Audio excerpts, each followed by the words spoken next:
Hello friends. I'm going to take some time to dig into a subject here on emotions, suppressed emotions, processing emotions.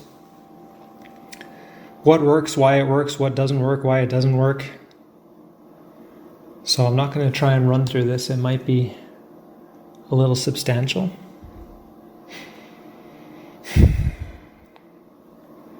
So when we have an emotion, and I'll use anger for an example. When you see a little kid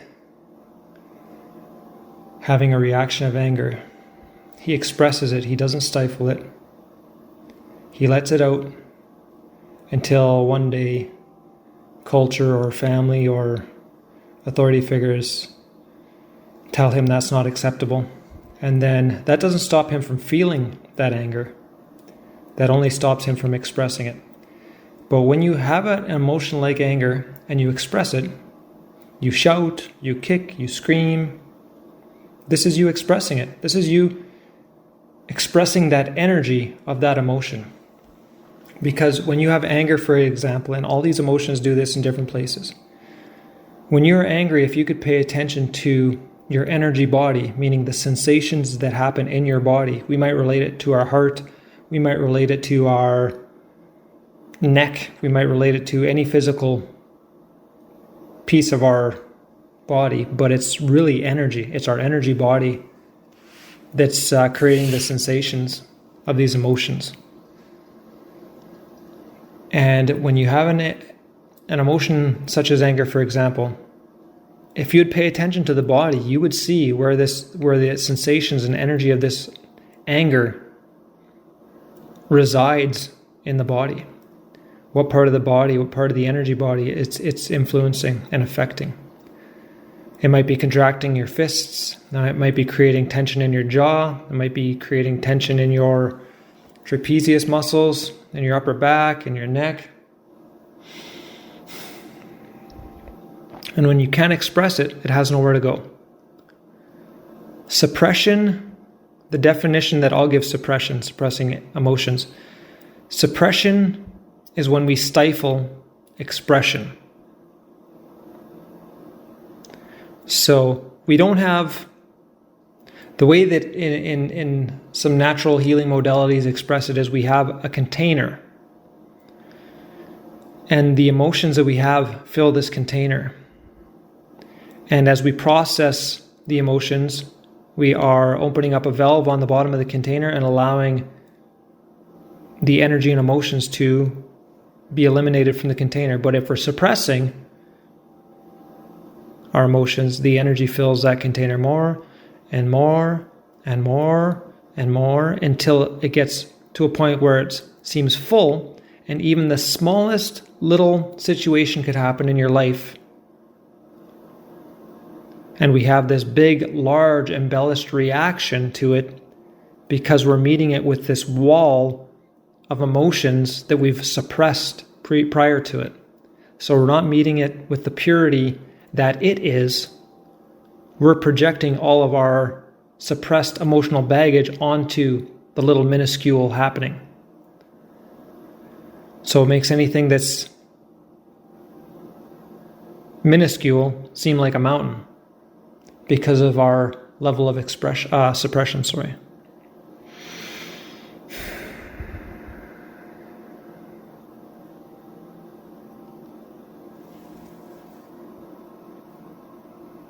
All right. Now, what creates these emotions? The law of creation states, and it will be validated if you examine it, thought proceeds all of creation. So your thoughts proceed all of your emotional creations. Whatever thought you think creates a likewise energy that validates that thought. Every time you think a sad thought, 100% of the time you will create and experience sadness. Every time you think a happy thought, you will create and experience happiness 100% of the time, without fail. Perfect creation. Now, if your container's already full, that's showing you that your thoughts have been on the negative end of the spectrum, filling your container up with negative emotions. We'll call them low vibration. We'll call them your anger, your guilt, your shame, your frustration, your anxiety. That's what your container's filled with. So that's the source of it. The source of the emotions is the thought first. So if you don't begin to make efforts to be more deliberate in changing the thoughts that you allow, you'll still be creating and manifesting these emotional expressions. You can't change that. That's the law of creation. That's the way it works.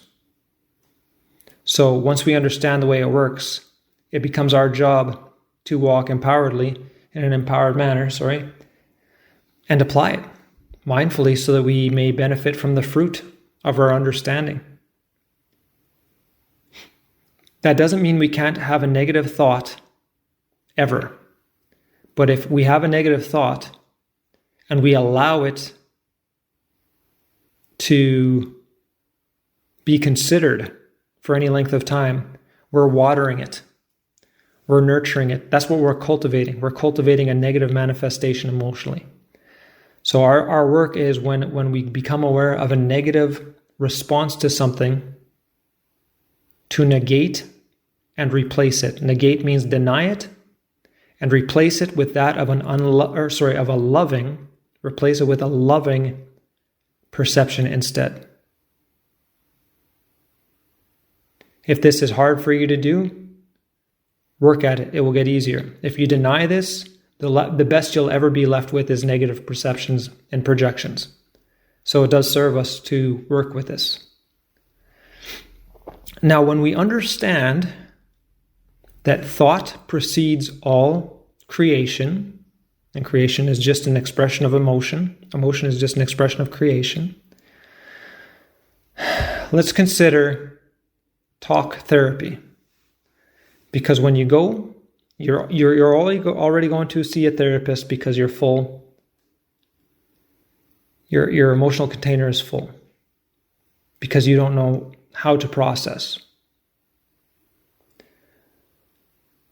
Rehashing and talking about your problems is only reaffirming them.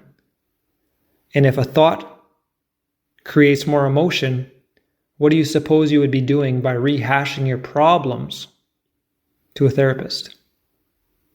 You're creating more of that energy. You're not letting it, you're not expressing the energy. You're thinking about it and you're creating more. You're thinking about it and you're creating more of that like energy. You're continuing to fill that container further and further. The thinker is the issue. The mind is the source. The mind is the source of that emotion.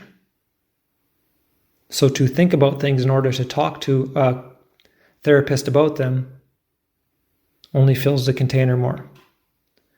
Now, a helpful therapist and some psychologists, I think psychologists do very well in this actually, they'll give you tools that will help you process your emotions so that your emotional container can begin to resolve and dissolve and empty. They may also do some talk therapy, but understand I'm approaching this from the law of creation. I'm approaching this from consciousness. I'm not approaching this from science. Science will catch up to these types of things in the future if it's ever unbiased about it, in the same manner that Western medicine catches up to Chinese medicine and Ayurveda in the moments that they allow themselves to be unbiased about things.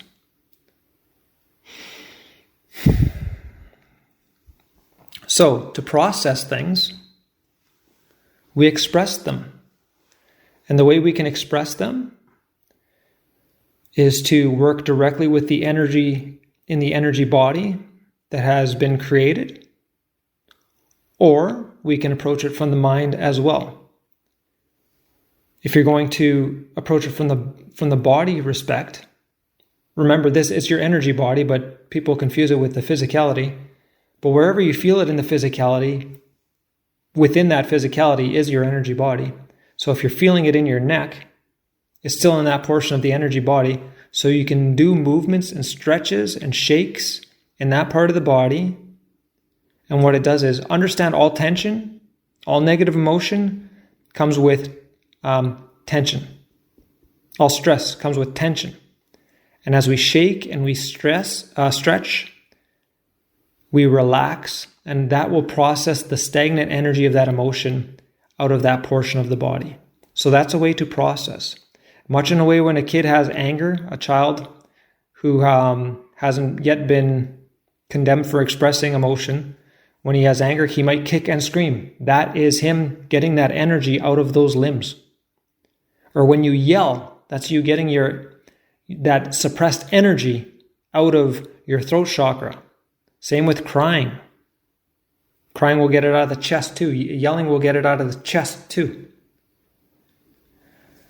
So you see these people who are suppressing emotions like sadness.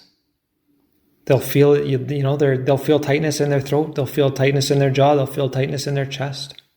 That's all just stagnant energy waiting to be expressed. You've put it there by not allowing it to be expressed and not finding a way to integrate it. Integrate it is just getting it moving and allowing it to become whole again, to become reintegrated with the energy body rather than holding it out of place because you're mentally resisting it. Okay? So we can approach it from the body in that respect. Another way you can approach it is by feeling the feeling, which means maintain your awareness on the sensations of the emotion. Meaning, if you're having anger or you're having sadness, get still and watch and notice where these sensations of sadness are arising in your body. Is it a tightness in your chest? Are your hands clenched? Is your jaw clenched? And feel the sensation of those feelings. But what you do not want to do when you're feeling the feelings is to bring a negative mindset along with it, because that negative mindset will cultivate more of those feelings. That's exactly what a panic attack is. Panic attack is when someone thinks an anxious thought and all of a sudden, boom, they've got sensations in their body. And they have another anxious thought and boom, that sensation grows. And they do that a couple times and now all of a sudden they're running a panic attack. And every time they look at the body and the sensations, they interpret that with more anxiety, and becomes a vicious cycle. It's fueling itself, and it's cultivating anxiousness more and more and more and more and more. And the way to get out of that is to distract the mind and take the mind in a different direction. That way it's not being fueled anymore.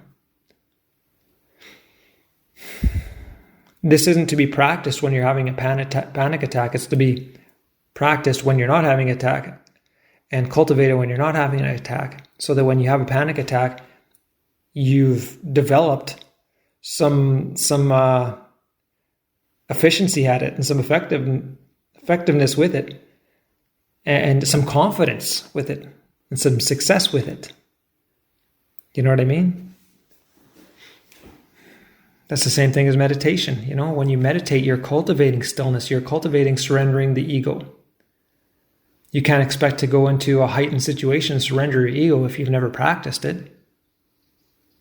It'd be highly unlikely that would manifest like that, because we're an expression of what we're cultivating.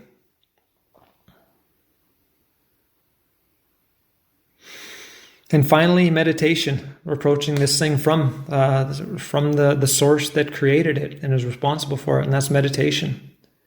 And just allowing yourself to cultivate stillness and surrender when the mind's talking all the time. to just let it go and be with the stillness, to still your own beingness.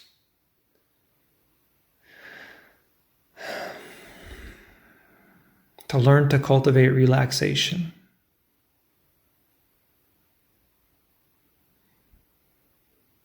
To learn to look forward to processing these things that we've accumulated inside of us so that we can become lighter and lighter and lighter and purer and purer and purer.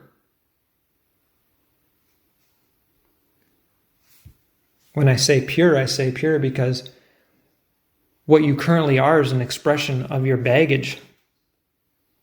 But as you begin to process all of that emotional baggage, your natural state is levity, it's joy, it's happiness. You know what I mean? But the baggage within us distracts us from all of that. Okay, friends, I'll end the episode there. If you're interested in some guidance, you can contact me. My email's in the description. If you're interested in joining our communities on our social media platforms, the links for those are in the description as well. Be blessed. I'll talk to you soon.